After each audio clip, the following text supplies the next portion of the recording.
Baseball Talk Radio Show for April 21st, 2018.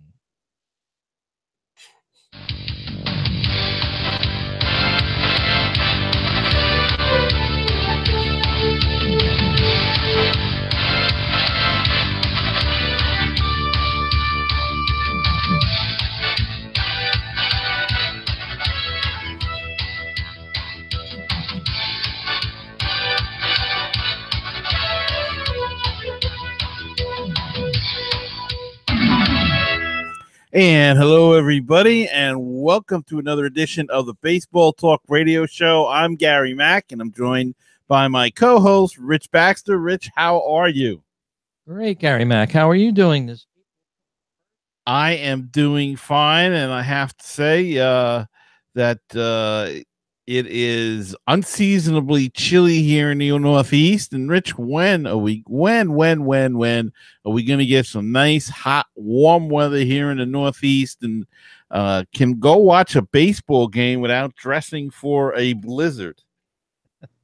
That's true.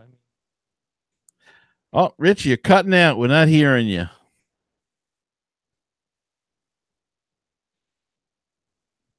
How about now? Sorry. Now I hear you, Rich. Great. Having a little technical difficulties here. Yeah, No, we lost you again, Rich. Rich is going to work on that problem, but let's fill some time and say, yeah, it has been a terrible, nasty time. And there was an article by Jeff Passan in Yahoo Sports about the miserable weather and the attendance drop in baseball, and they're wondering if it's got anything to do with baseball or if it's got to do with the miserable weather. And I can understand the people not going to these games because it's cold. I mean, it is uncomfortable. I happen to have gone to the Mets game on Wednesday, and I got to tell you, it was uncomfortably cold there. And we had dressed and had blankets and everything, but it's really cold. Had a great time. Don't get me wrong. Had a great time anyway, but boy, it was cold. Yeah, and I'm back here. Apologize for that. Looks like my mic went out here, but I had another one handy. Yeah, I did see you all wrapped up in a blanket, Gary. That was my wife, actually, but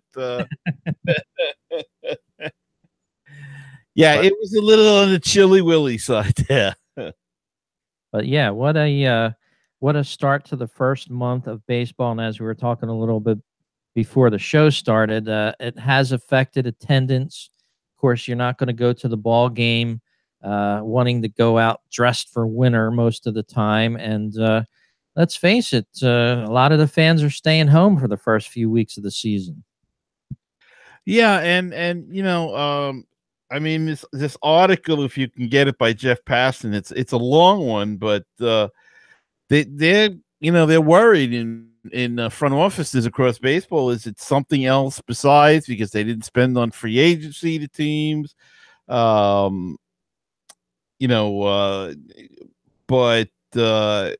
I don't know. I really believe it's got to be the weather. And here's some comparison to last season at this point in time, or at least when this article was written.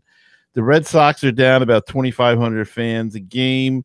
The Cubs and the Cardinals about 5,000. The Indians average has dropped. Pittsburgh, more than 7,500 people. It has dropped. The Tigers, the Royals, 8,000. Miami, well, I'm not surprised about Miami because that's, they've just been playing lousy ball and they got rid of all their stars. And Baltimore, who down about 16,000. But, if you really look at every one that they mentioned here, the weather has been awful. I mean, Pittsburgh, they played in 32 degrees with snowflakes coming down. And to me, it's kind of a mindset. We were talking about this at the game. People will go to a football game in 10 degrees and don't mind it. But somehow if you go to a baseball game and it's a cold night, you mind it. Now, but to me, I think it's a mindset. I think when you think of baseball, you're thinking of T-shirts and shorts and summertime. and to have to be that dressed, for warmth and everything, it kind of people don't want to do it. So, I, I, I, I don't know. What's your feelings on that, Rich? Yeah, it's a tough spot to watch baseball. Um, Football is meant to be enjoyed in the cold weather. My opinion, the guys are dressed for it. I'm watching the Phillies the last couple days, and I've had the April pass. But to be honest with you, I haven't wanted to go out to use the April pass because it's just too chilly. You're sitting in the stadium, you get so cold.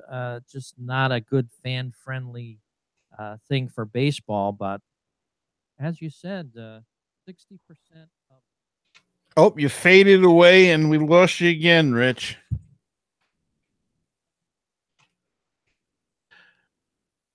No, we lost you again, Rich. But I'll keep going as Rich tries to work on that technical problem here. And yeah, it's been very tough for the weather. And you could see the people in some of these stadiums, Chicago, St. Louis. I mean, the Cubbies have had some miserable weather as well as Pittsburgh has. So it's not easy to get it, to really stand it and work that way in a cold atmosphere. And it's tough on the players as well. The pitchers can't get good grips on the ball. The batters, you almost don't want to swing. And other than Miami, there's really no relief so far. I mean, the Mets are playing in only like 56 degrees there, so still a bit chilly, a bit warmer than it was here, but still they're struggling down even in Atlanta at this point in time. So you got to play in Miami, I guess. So it would be nice if they could play in warm weather areas to start the season, but I don't know how they balance that, and it would be an extremely difficult thing to do. But then maybe the only other best thing to do it would be to play, I guess, in April, play against your division exclusively. That way, it's easier to make up games. Yeah, and I'm back here, and hopefully this will work. I think something's wrong with my mixer. So every now and again during the podcast, if you podcast that often, you'll have a little difficulty there. But yeah, as you said, Gary, the cold weather has been a nemesis of the fans this April, at least. We'll have to see what happens in the warmer weather. And there's also their entertainment dollar, as we like to talk about. A lot of these tickets aren't getting any cheaper. And, families, young families, for example, a lot of them cutting out their TV budgets, and they're just not going to spend a whole lot of money on one evening's entertainment. So we'll have to see how this shakes out for the rest of the year. Well, Rich, Anthony Rizzo wants to cut the season back to 154 games started later in the year, but he doesn't want to take a pay cut, though, for those 8 games that they lose. So he wants to be grandfathered in somehow and let the next guys who come along take the pay cut, which is a little selfish, I think. My solution is start it a little later in the season and play some double headers. That seems to be the ideal solution. I don't understand what the argument is. If the owners want 2 gates, they don't want to lose the gate for a double header, then play a day-night double header. But if you double up on some of these games and if you don't want to do it on a Sunday because it's almost like a getaway night, do it on a Saturday. Do it on a Friday. Start a new tradition, Saturday double headers or whatever. It's just crazy that they don't want to look at that. And I don't know if it's the owners or the players union or a combination of both, but it seems nuts when you've got a solution there to cut the season short. And, they wanted more day offs to players. So that's why they started earlier. They wanted more day offs, then they should have went to double headers, and they could have still had more days off. But but played 2 games a day. Yep, we'll have to see what baseball has an answer to, and whether or not it's just the weather. I'm reading an article from Washington, and in the Baltimore area, they had 7,915 fans show up for a game last Monday night against the division rival Toronto Blue Jays. So it's a big problem, not only here in the Northeast, but as you said, throughout the middle of the country, Gary. So we'll have to see what happens certainly in May, keeping our eyes on this. And baseball got a scare in the past couple days as well, Gary.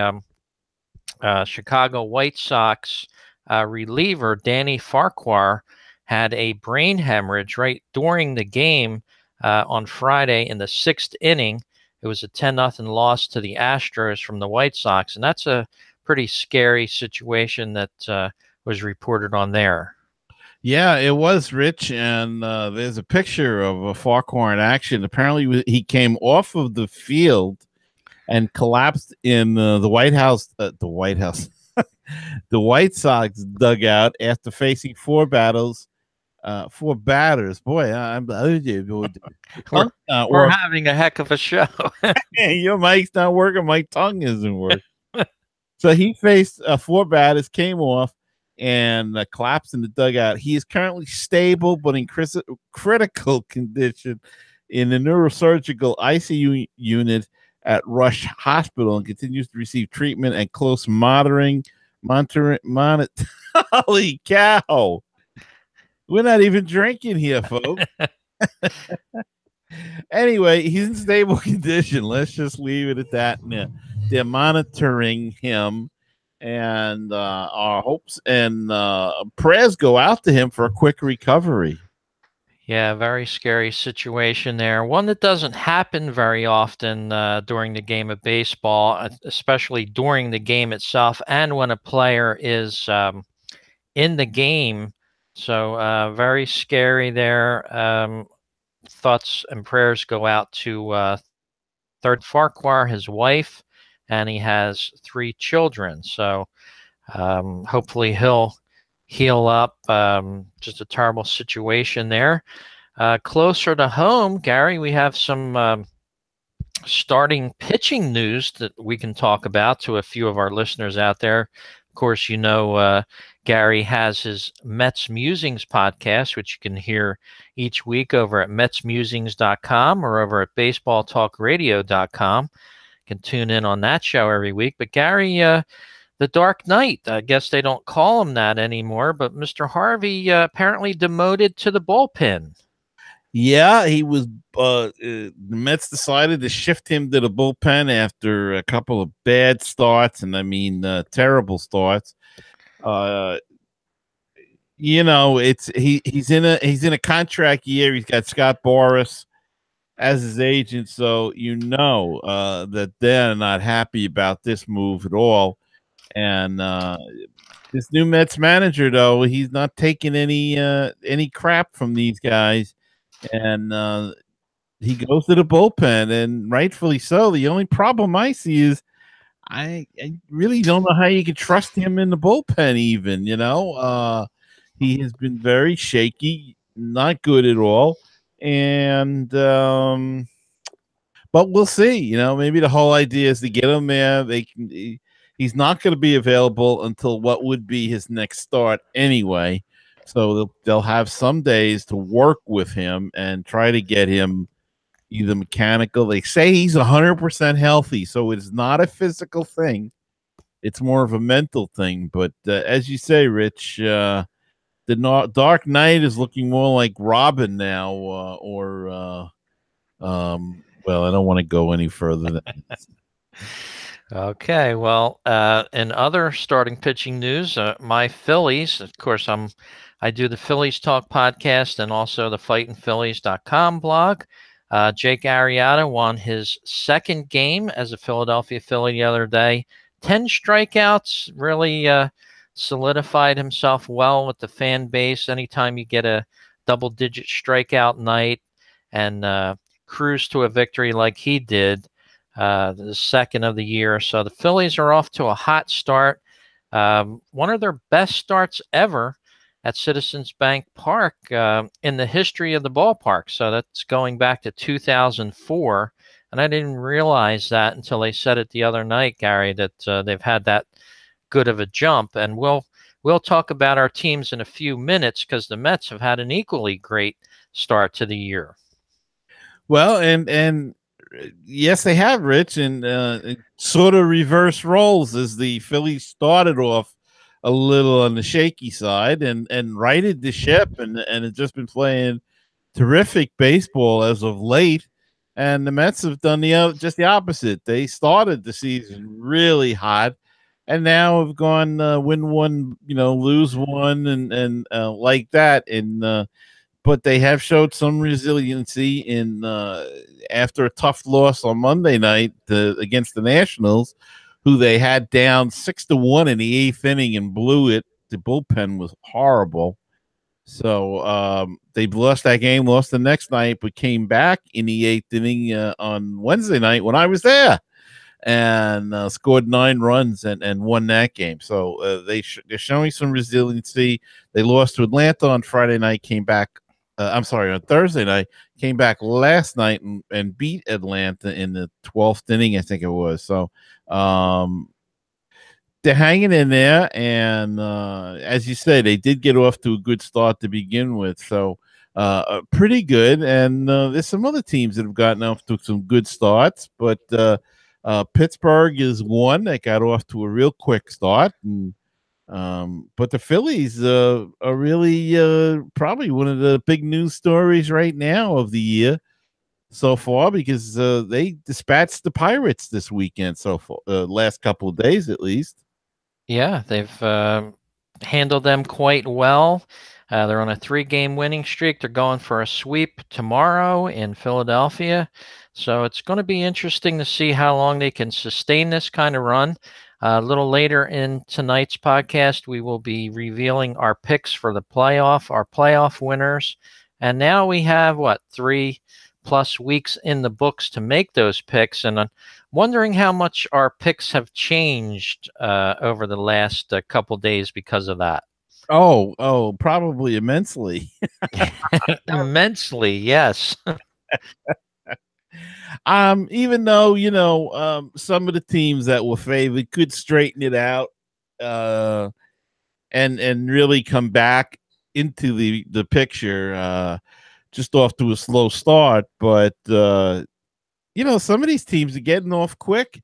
Rich, I'm looking at Arizona, and they've got the Dodgers down by 4.5, and you can't win a pennant in April, but boy, you can make it tough on another team in April and pounce them down and bury them a little bit and make it really hard for them to come back. Yes, you can. You can really put a team in a disadvantage, and numbers like the Mets have shown so far. And how about over in the American League, Gary? I just glanced at this myself. I didn't even notice it, but till today, the Red Sox 17-2 already on this young season. The Red Sox are just playing unbelievable baseball. They're just annihilating everybody, it seems, and they're not winning a lot of 3-2 games. I mean, they're bashing, they're beating people and beating them into the ground. So, can they play 895 percentage baseball the whole way? I doubt it. But as I said, you can bury some of your people right away. I mean, people will pick in the Yankees who win that division. They're 7 games back already. So who knows? They go when they play Boston again. If Boston can take 2 out of 3, they'll be 8-9 games out, and they can put a big difference between them and the rest of the division in April. That's for sure. So if you want to listen to our podcast, you can go over to iTunes at the iTunes Music Store. You can download us there. You can go over to our website. It's called MLBthisweek.com. There's a link to our audio podcast there that we house at Podomatic.com. You can go over to BaseballTalkRadio.com. Listen to we just added 2 more shows onto that network this week. So there's over 40 now baseball talk shows that you can listen to all week long there. Probably not listen to each show there in the same week because there's so much content to consume there. But pick a few of your favorites. Hopefully Gary's show and mine will be one of them, and here at Baseball Talk Radio Show as well. So check it out. Rich added a couple of new ones. Yes, we did. Baseball and Barbecue. Nice little show there talking about a couple of our favorite things, food and baseball. Yes, sir. So check it out there. A couple of the newest shows you can check out. Show from Japan, baseball talk from Europe, all over the place. A lot of the MLB teams are represented there. So check it out, Baseball Talk Radio Show. And of course, our show is on YouTube as well. Even this show where I had a mixer go out on me right live on the podcast. So you can check it out at youtube.com, and we'd appreciate if you'd hit subscribe. Now we need 1,000 subscribers to make $1 on YouTube because they up their amount. But we appreciate every and each one of you that hit subscribe so far. You'll get our latest shows right to your inbox and your email. You'll be able to watch us on the podcast as well. So check it out. And we also have a Patreon page. If you want to become a subscriber, you can go right to our website again, MLBthisweek.com. There's a big link right on the main page there going to patreon.com. You can just sign up for $1 or $2 a month and sponsor our program. So we appreciate that. Gary and I someday want to get down to down at spring training and watch a couple ball games, and you could be part of getting us down there. So we appreciate your listening to the show. And Gary, you have a little talk about some baseball food. Yes, Rich. Before we get to that, I just want to say that there was an announcement this week that Dodger Stadium will host the All-Star Game in 2020. So this year it'll be at Nationals Park in Washington. Next year is at Progressive Field in Cleveland, and 2020 will be in Los Angeles. I don't think we're going to make that one, Rich. A heck of a flight. But yeah, we've been talking. We always talk about food, Rich. It always comes down to ballpark food. And this, we've been late this year getting to this subject, but this is all major leagues, and I don't have it's a long article, so I'm not going to get into everything. But some teams are offering some new specialties or some of their old favorites, and it was an article in Ballpark Digest, I believe it was. Maybe it was Yahoo Sports, but here are some of the new things for 2018, and the first we're going to look at is called the Curd and Q. Ooh. And this is at the Arizona Diamondbacks Stadium. It's a 1/3 pound burger with coleslaw, barbecue pulled pork, and white cheddar cheese curds on a toasted Kaiser roll. Not too bad looking. Not too bad. And I got to tell you, it's making my mouth water right here as we do this show.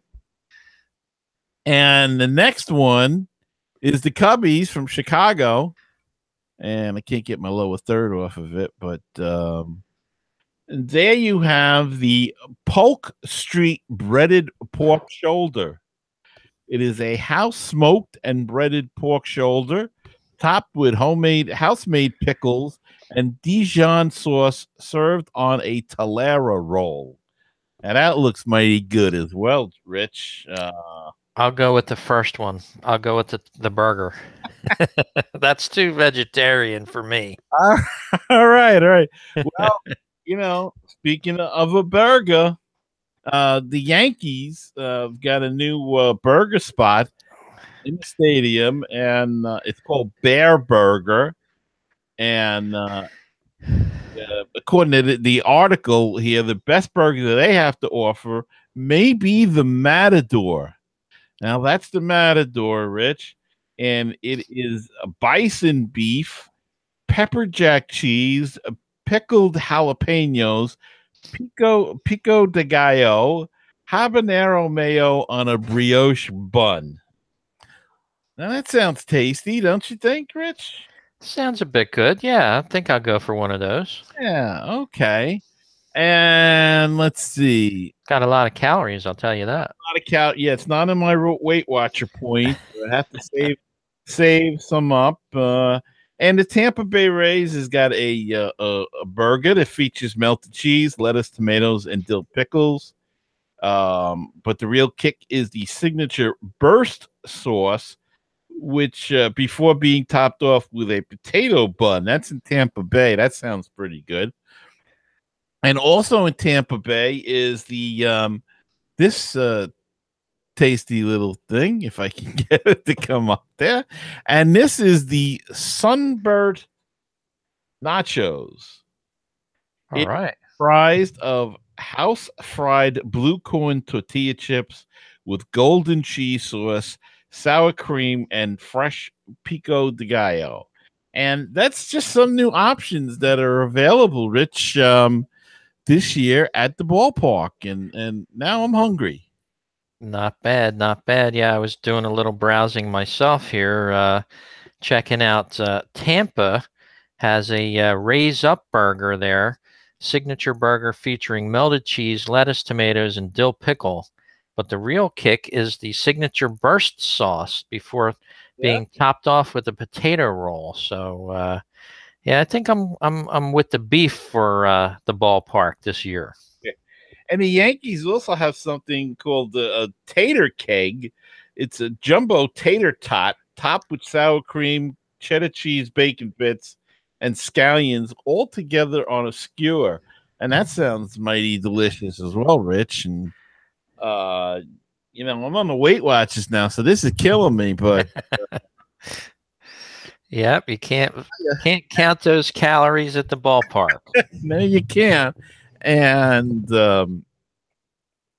yeah, you've got to try some of these dishes when you're out the ballpark, because it's no more a hot dog and a beer or some popcorn and a pretzel or something. Now there's some fancy combinations there, and they really take the time and you know, get the chefs in and everything else. So go check it out at your ballpark. That's it. Of course, when it gets a little warmer, it might be tasting even that much better. Who wants a $1 dog night when you can have all those great things that Gary just mentioned? Well, you know, $1 dog nights. If they're nice and hot and fresh, yeah, there you go. Well, a couple of weeks ago, I know we said we were going to come up with our picks for our playoff teams here. And here we are. We're going to deliver on this podcast. Of course, we took last week off, so don't be looking for last week's shows. It's all combined into this show, our picks of the playoff teams. And Gary Mack, why don't you take yours? Oh, boy. Thanks. Because I know mine's changed. We can start with the NL East, I guess. Okay. I'm gonna go with my heart and not my brain on this one, and pick the Metsies in the NL East. Nationals are struggling, though I think it's going to be it is a possibility. It could be a 4-way race this year between the Braves, the Phillies, the Mets, and the Nationals. Nationals don't look good to me, though. They just don't. I know they've got some injuries. Eaton is hurt now, and Murphy hasn't played yet, but they just don't look like the same team. And I'm wondering, you know, Dave Martinez reminds me a lot in some ways of Matt Williams. He's not as disciplinarian like Williams tried to be, and that didn't work, as we know. But just some things that are going on reminds me of that. So I don't know. But so I'll go with the Metsies there. NL Central, I'm going to go out on a crazy limb here. I'm going to say the Brewers. Brewers been playing some good ball. They were a contender last year. They added some nice pieces. So I'm going to say Milwaukee Brewers in the Central. And in the West, I am going to go with the D-backs. Okay. The way their team is constructed, and that's my National League. Okay, very good. And I'll just pick mine through. I believe we did pick our division, the playoff winners, but we'll repick it. I'll side with you. I'll give your Mets a bid for the NL East, but I'm going to keep an eye on my Phillies. Okay. 13-7 so far. Can they sustain it? I don't know. We're going to have to see if success treats them well and they can continue to win and like to win. Who knows? Their problem right now is the road. They're 5-6 on the road. So we'll have to see coming down the line, but I like the Mets. Over in the Central, I was thinking of the Pirates, but I think at this point I'll go with the Cardinals. I just think it's about due for the St. Louis Cardinals. They're going to come around possibly and win that division in the NL Central. And out in the West, I still like the Dodgers to come back. I know the Diamondbacks are leading right now with a 13-6 record. They're 7-3 at home, but something tells me that the Dodgers are going to turn this around maybe when the weather warms up and things start to change for them as well. So there are my three picks for the National League, and I'll pick my winner for the National League, the ALCS. I'm going to go with the LA Dodgers. So you got the Dodgers in as the pennant winner. Yes. Okay. All right. I'm gonna say my National League pennant winner is I gotta go with the Metsies again. I know I'm gonna be wrong, but go with the Metsies. We have a little visitor here, apparently. You heard? Yeah, he's going with the Mets too. See? He gave his bark for the Mets. There you go. That's Jackson. All right. Well, he's given his take for the Mets, and we'll see if that happens. Of course, wild card for me would be the Phillies in the back end. Of course, right now that sounds good. Maybe a month from now it'll sound absolutely wrong. But over in the American League, Gary, you want to do your picks for that? Sure. AL East, I got the Red Sox. I mean, hard to pick against them now. I think they've got a big lead and they're playing some good ball. So don't look like they're going to go away. And in the Central, I'm going to go with the Indians. They're making a move now. They're tied for first. So I just, it's hard to guess to go against them. And so I'm going to go with the Indians and got to pick the world champions in the West. So I'll pick the Astros there. And let's see. What do I need? My AL pennant winner? Well, I think the ALCS is going to be the Red Sox and the Astros. That's a tough one to pick. But I'm going to go with the Astros. Very good. So a repeat for the Astros for you. I'll run through mine. I think the Yankees are going to turn it around. I still want to pick them in the American League East. I know the Red Sox have a big lead on them right now. We'll have to see if that holds up. In the Central, I still like the Indians. They've got the most experience out there. And over in the West, I'm going to go with an upset. I'm going to go with the Angels of Anaheim. And I think couple of weeks ago when we did pick our division winners, I went with the Astros, but I'm going to go with the Angels of Anaheim to turn it around here in 2018. And my pick for the AL champion is going to be the LA Angels on an upset. Whoa, okay. So I'm That's a very that would probably earn me big bucks out in Vegas. And who was your NL pennant winner? Did I miss that?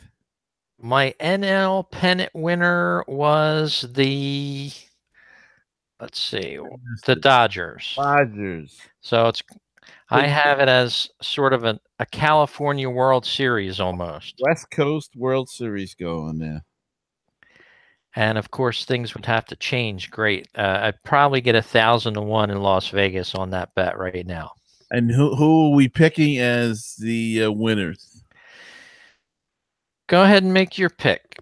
I got to pick with the Mets. I got to go with the Mets. I got to go the whole line, down the line with them.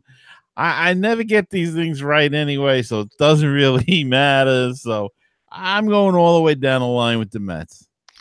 Very good. And I'll go with the LA Dodgers. I think the Dodgers have been on the cusp of doing great things in the past couple years. Right now, they're in a series with the Washington Nationals, hoping to turn their season around a little bit. They're 8-10, but I'm going with the Dodgers for my pick. Okay. And are we going to do awards too, or? I think we can wait on the awards till till the next show, as I don't have mine ready. Okay, it's okay. MVPs are a tough one to call in April anyway. So yes, they are.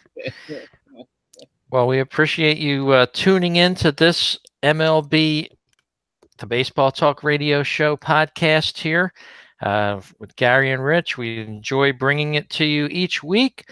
Don't forget, subscribe to our podcast either on iTunes. Send us an email. Go to MLBthisweek.com. You can send us a message right from there.